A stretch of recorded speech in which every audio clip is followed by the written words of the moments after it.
A car found overturned by the edge of a lake. The back window smashed from the inside. Inside, a wallet, a phone, a laptop, but no sign of the young man who owned them. His name was Bryce Laspisa. He was 19, healthy, and on his way home to his parents. Somewhere along that drive, he vanished. And more than a decade later, no one can say why. This is the disappearance of Bryce Laspisa. It was late August 2013, the tail end of another California summer, the kind where the evenings are still warm and the air feels heavy with that back-to-school calm. 19-year-old Bryce Laspisa had just returned to Sierra College in Rockland, ready to begin his sophomore year. He was majoring in industrial and graphic design, known among his friends for his creativity, the kind of student who could sketch, build, and dream in the same breath. He had bright red hair, an easy smile, and the confidence of someone who had his life figured out. At least, that's how it seemed. Bryce had spent the summer with his parents, Karen and Michael Laspisa, in Laguna Niguel, a quiet, coastal community in Southern California. They were close, the kind of family that checked in often, shared everything, and always knew what the other was doing. When he left for college that August, there was no reason to think anything was wrong. But within days of returning to campus, something in Bryce began to change. His friends noticed first, the sleepless nights, the long stares, the way he seemed distracted even when he laughed. It was small things at first, staying up late,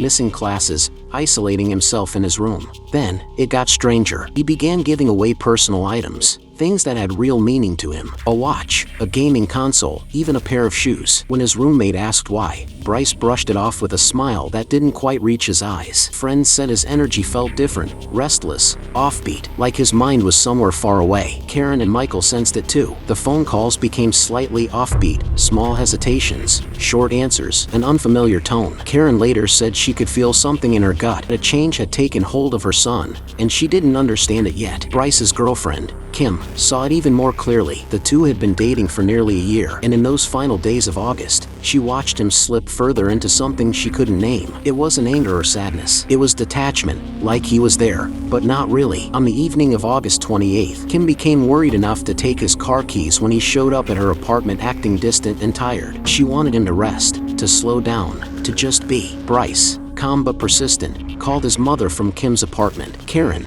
trying to keep the peace, told Kim to give him his keys back, that he was fine, that he could drive home. Bryce got his keys. He said he was heading south to his parents' house in Laguna Niguel. It was a drive he'd made before, a long one, but familiar. Only this time, something felt different. Something about this drive would become the last anyone saw of him. When Bryce Laspisa left his girlfriend's apartment that night, it was just before midnight. He told her, and his parents, that he was heading home to Laguna Niguel. It was a familiar drive, nearly 8 hours south through the long, open stretches of California's Interstate 5. His parents assumed he'd make it home by morning. But morning came, and Bryce never arrived. As the sun rose over the California hills, Karen Laspisa's phone was still silent. She began calling, then texting, then calling again. Hours passed before Bryce finally picked up. His voice was calm, even casual. He told her he'd stopped for a bit, that he was fine, nothing to worry about. But that wasn't true. Records later showed Bryce's car had been parked near a small town called Buttonwillow, a quiet stop about 3 hours north of Laguna Niguel. He had pulled off the freeway,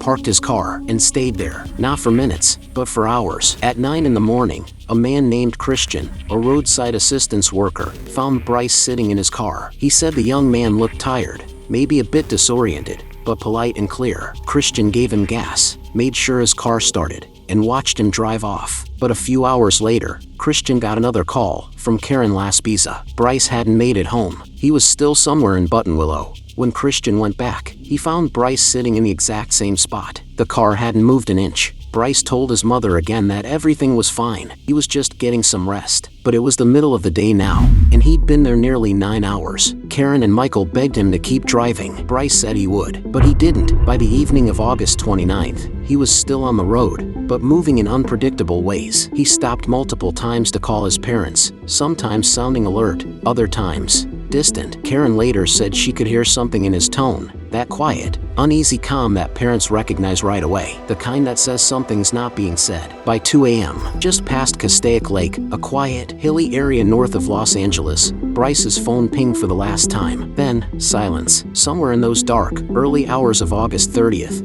Bryce's car left the road. It flipped down a small embankment and landed on its side near Castaic Lake. When deputies arrived, they found the back window shattered, broken from the inside out. Bryce's phone, wallet, and laptop were still there. The keys were in the ignition. The driver's seat was empty, and Bryce was gone. The crash site was eerily calm. Just after sunrise on August 30th, officers from the Los Angeles County Sheriff's Department arrived at the scene near Castaic Lake. From the road above, the car looked almost placed, resting neatly on its side, wedged against a small embankment. When deputies approached, what they found was unsettling. The back window of Bryce's Toyota Highlander had been pushed out from the inside, suggesting he'd broken it to escape after the crash. But there was no blood, no clear signs of injury. It looked less like a wreck, and more like someone had climbed out and walked away. Nearby, investigators found tire tracks leading down the hill, marking where the SUV had rolled. They could tell Bryce had been alone. His wallet, laptop, and cell phone were all still inside, untouched. But there was something else that caught their attention. The back of the vehicle was facing toward the lake, as if, for one brief moment, Bryce had aimed directly for the water, and then swerved. Search teams were called, and almost immediately, K9 units followed Bryce's scent from the car, down toward a nearby truck stop, and then, it vanished. Helicopters scanned the area, divers searched the lake, and volunteers walked the rugged terrain surrounding Castaic. The area was steep, uneven, dotted with brush and dry gullies. It would have been difficult to navigate in daylight, nearly impossible in darkness, and yet, there was no trace of Bryce. No clothing, no footprints, no personal items, nothing to indicate where he'd gone. Karen and Michael arrived as soon as they could. When they saw the crash site for the first time, they expected the worst. But as the hours passed and no body was found, hope began to take shape. Maybe, somehow, Bryce had survived. Maybe he'd hit his head and wandered off, confused but alive. That hope fueled the search. For days, teams combed through the surrounding hills. Volunteers handed out flyers to truck stops, gas stations, and diners all along Interstate 5. Karen and Michael spoke with local media, pleading for their son to come home, or for anyone who had seen him to come forward. But as each day passed, leads ran cold. People began to theorize. Some thought Bryce had suffered a mental break and wandered into the wilderness.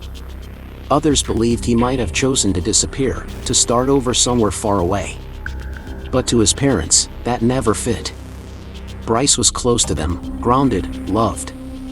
There was no reason for him to walk away from his life. And yet, that's exactly what it seemed he had done. No evidence of foul play. No signs of struggle. No indication of anyone else involved. Just a young man, a crashed car, and silence. In the days and weeks after the crash, Castaic Lake became the center of an unfolding mystery.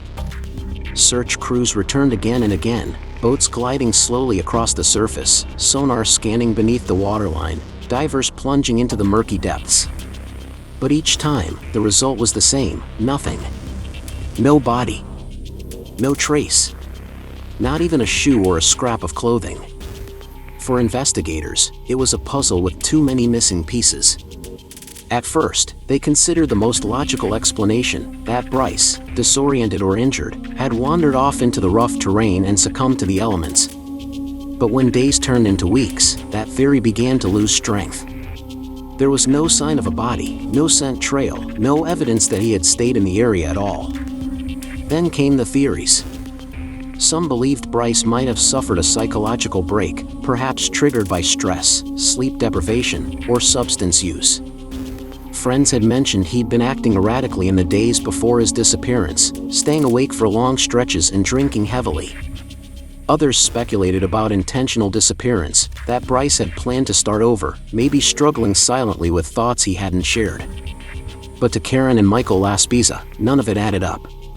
They remembered the son who called home often, who shared his plans, who laughed easily and never seemed detached from his life. They replayed every conversation from those final days, searching for some hidden meaning, a word, a pause, a tone. Something they might have missed. And every time, they came to the same conclusion: Bryce had sounded off, yes, but not hopeless. Not like someone ready to vanish. As months passed, the case began to fade from headlines but not from the hearts of those who cared. Online communities kept Bryce's name alive, analyzing timelines, maps, phone records. Theories spread, from the rational to the far-fetched. Some suggested he was living under a new identity. Others thought he had fallen victim to something darker, something unseen. But through all of it, Karen and Michael stayed grounded. They worked closely with authorities, kept the search active, and maintained a website and social media pages dedicated to finding Bryce.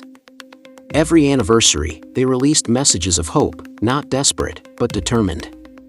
Because to them, the story wasn't over. Until Bryce is found, there are still questions to be answered, still paths untraveled, still possibilities that cannot be ruled out. And in the end, that's what keeps this case alive. Not just the mystery of where Bryce went, but the love of two parents who never stopped looking. More than a decade has passed since that night at Castaic Lake. The road that curves along the water is quiet now, just another stretch of highway that thousands drive every day, unaware of the mystery that lingers there. Bryce Laspisa has never been found. Despite hundreds of searches, countless tips, and widespread media coverage, no confirmed trace of him has ever surfaced. His disappearance remains one of California's most haunting unsolved cases. Today, his parents, Karen and Michael Laspisa, still hold on to hope. They continue to share updates, coordinate with investigators, and keep Bryce's memory alive through online communities. Every year, they remind the world that their son's story isn't forgotten, that someone, somewhere, might still hold the missing piece. The official investigation remains open. Authorities classify Bryce as a missing person. There's no evidence of foul play, no confirmed sightings, and no closure, just the space between what's known and what's feared. For many, Bryce's story has become a symbol, not just of disappearance, but of how quickly ordinary life can fracture into unanswered questions. A phone call. A late-night drive. A moment when everything seems normal, until it isn't. Karen once said that she still feels her son's presence, that she believes he is out there somewhere, alive, waiting to come home. And maybe that's what love looks like when there are no answers, a hope that refuses to fade, even when logic says it should. Because every unresolved case, every missing person, is more than a mystery. It's a story of someone who mattered, who still matters. Somewhere along the dark stretch of California's I-5, Bryce Laspisa disappeared into the unknown. And until the day the truth comes to light, his story remains a question, echoing quietly through the years.